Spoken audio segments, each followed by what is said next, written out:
Salutations, strong armors. Strong. Don't laugh. Don't laugh. There's a word there. Strong. Just strong men. And women. Audio log number 12. I just passed an accursed Brotherhood checkpoint. Hopefully my last. Up ahead I see the mast of his ship. I assume that's the South Pacific. Boy, I sure hope she's seaworthy. She looks just cobbled together. Ahoy, me mainland-loving matey. Ahoy there. Permission to come aboard? Permission hereby granted. Is this the South Pacific? Aye, indeed she is, and I'm her captain, with all that implies. Interested in passage? I am. Yes, I'd like to... Well, where are we heading exactly? A man that wants to sail no matter the destination. Ever hear of Maine? Yeah. I mean, it was a state, right? There were dozens of states, I think. Absolutely dozens of them. But we're heading for an island off the coast of Maine. So, I don't have anything in the way of caps. You're a refugee? No, I'm not exactly a refugee. Honestly, I'm just a traveler. Name's Brad. Close enough. I'm Captain Pegleg. Brad. Refugees sail pro bono. Oh. So you can head below deck, except that I will smoke any cigarettes you have. Maritime law. Well, sorry I don't smoke, but thank you.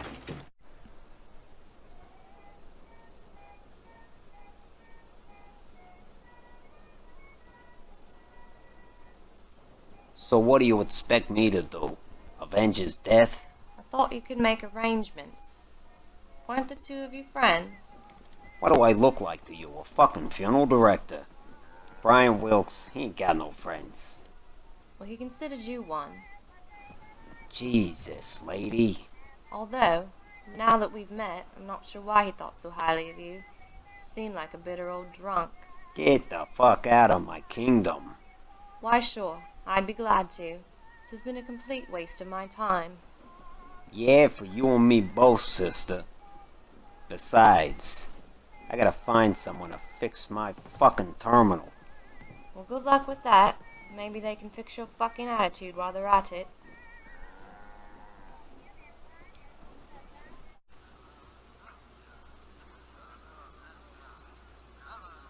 Brad, mind if I sit?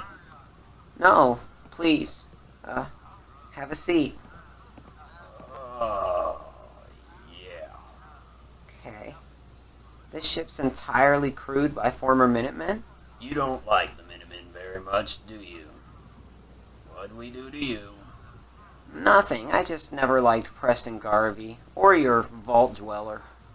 Preston Garvey's a little idealistic, but the Vault Dweller, Ray, he's no man's fool. Listening to Ray speak, you might get the false impression that he's idealistic himself.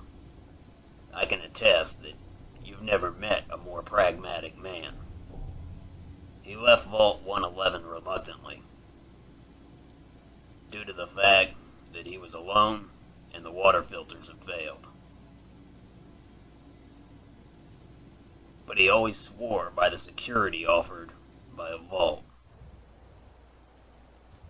Seeing as he was alone, there's no clear record of those early days. Not until he shows up in Concord. That day, Preston Garvey and a handful of settlers were held up on the top floor of a museum, besieged by raiders. Ray shows up with his dog Rex and his 1858 Remington pistol. The Gipper.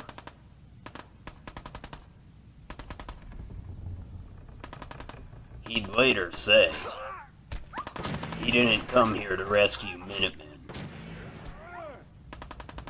He came here out of a sense of history. The paintings, statues, memorials. 200 years after the Reds blew this country to shit. He's dripping with national patriotism. And I know we don't have a nation.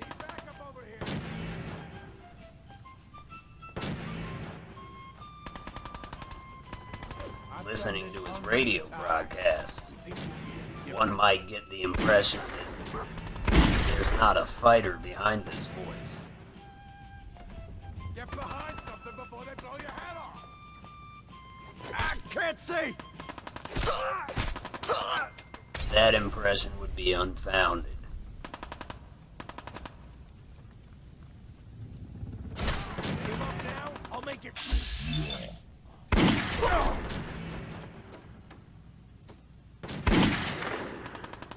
My two-word summary: American badass. And through Ray, Preston Garvey found his greatest asset in the resurgence of the Minutemen. You wanna move out of the open?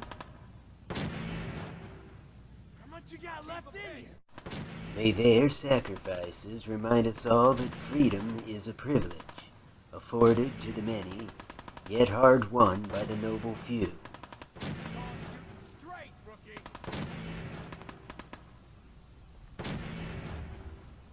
It's easy, and usually fun, to criticize those sorry souls that we've thrust into positions of power.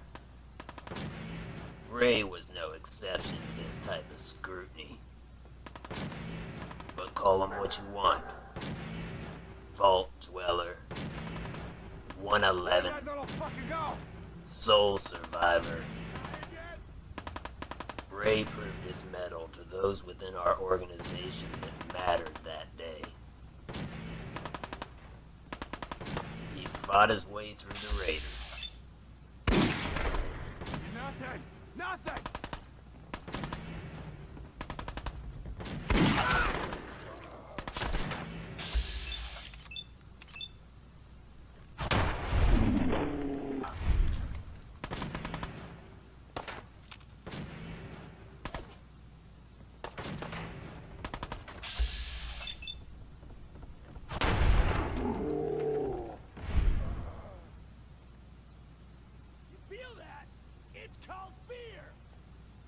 He edged closer and closer to the little room where the settlers had held up.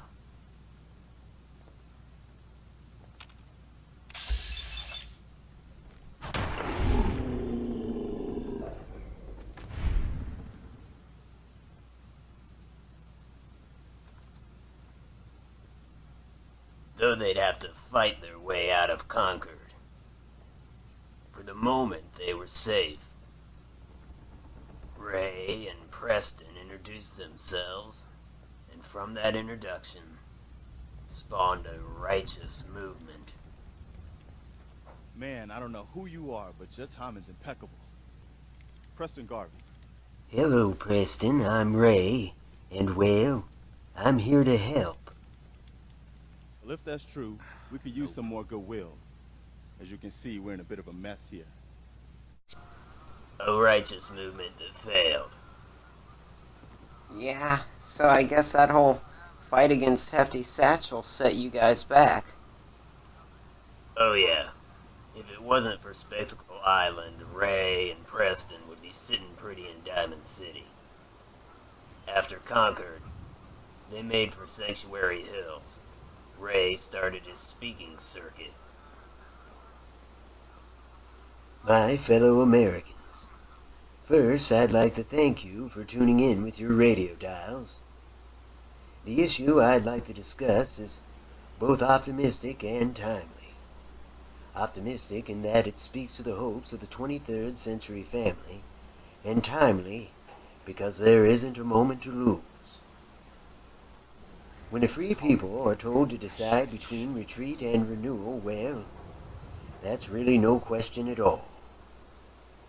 My proposal could be construed as retreat, but I assure you it's nothing less than full renewal. What if I were to tell you that a new vault is under construction that may provide the safety and security so desperately desired by the Commonwealth family? Would you then consider joining me in forging a peaceful and lasting society? So what became of the Vault Dweller? I mean, after the Battle of Spectacle Island. He marched south with some Minutemen. Quincy Quarry, looking for that Vault 88 he was always on about. My money says he found it. He's already hard at work on that society of his.